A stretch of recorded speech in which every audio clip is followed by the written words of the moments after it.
Matataas na gusali, naglalaki ang poster, nagsisiksikang sasakyan, at makabagong teknolohiya. Mga taong abalang naglalakad sa mga daanan. Patuloy na umuunlad ang mundo. Sabi nila, ang globalisasyon ang pinakamalaking pangyayari sa ekonomiya sa ating kapanahunan. Nagbibigay ito ng walang kapares na mga oportunidad sa bilyon-bilyong tao sa buong mundo. Pero, nasaan kaya ang mga oportunidad para sa mga taong gaya ko?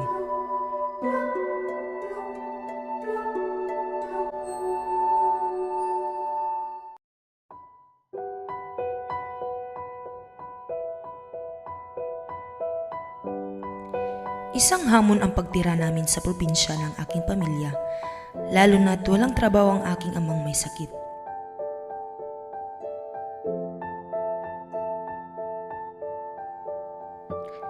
Dahil sa hirap ng buhay, hinikayat akong makipagsapalaran sa lungsod kung saan mas maraming trabaho, mas maraming oportunidad. Sakit na mo, Papa? Wala giti wala na siya trabaho. Ambot gani sinday kung maka-eskwela ka baka to. Pagkatog Davao, dito sa Davao, daghang trabaho, unya, makasweldo ka, makapadala kasi mong mama. Pasulod na ako na nga wala mo kay grado. Ew kabala ka, ako ikaw tagaan, public tipan, tong Davao. Sige, te. Salamat kayo, te. Sige. Salamat.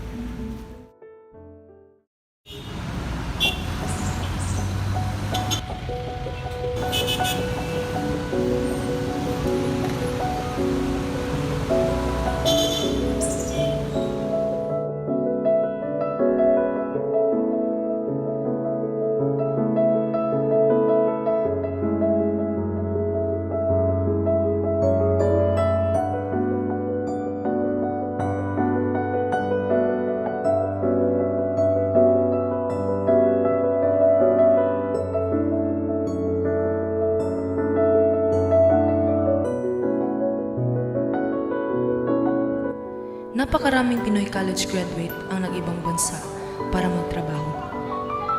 May doktor, nurse, at arkitekto. Napapatanong ako minsan, bakit hindi na lang sila dito sa Pilipinas magtrabaho?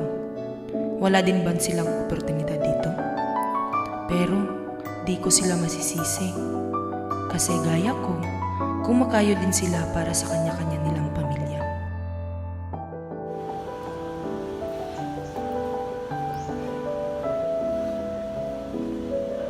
Ang daming nagbagong Pilipino na kapag abroad lang, nagbago na ang pakikitungo sa ibang Where's the comfort room here? I came from Hong Kong pa kasi and I forgot the comfort room here.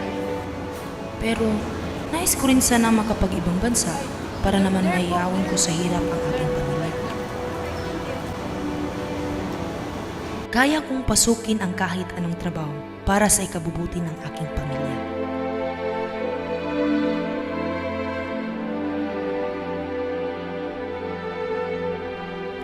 Kaya kong tiisin ang gutom at hirap para makakain lamang sila doon.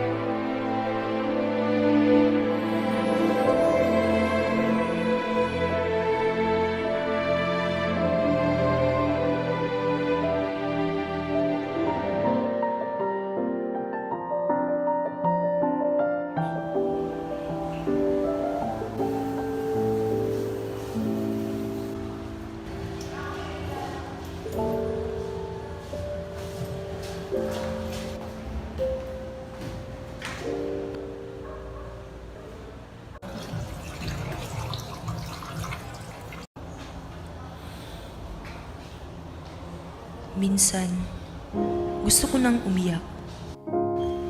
Minsan, gusto ko nang sumuko.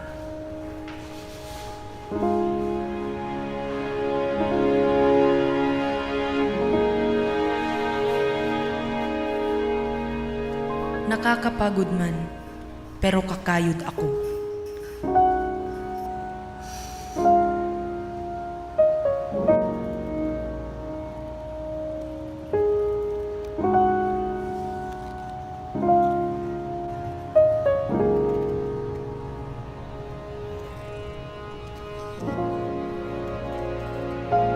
Kakayod ako para sa pamilya.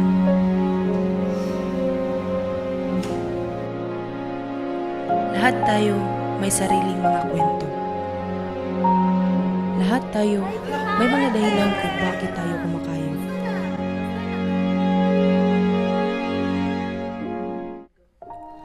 Ang bagong kapanahunan ay naghaharap ng bagong hamon at bagong mga problema sa daigdig. Dumarami ang mayayaman, dumarami din ang mahihirap, at patuloy na umuunlad ang mundo. Sabi nila, ang globalisasyon ang pinakamalaking pangyayari sa ekonomiya sa ating kapanahunan. Nagbibigay ito ng walang kapares na mga oportunidad sa bilyong-bilyong tao sa buong mundo. May oportunidad pa ba para sa mga taong gaya ko?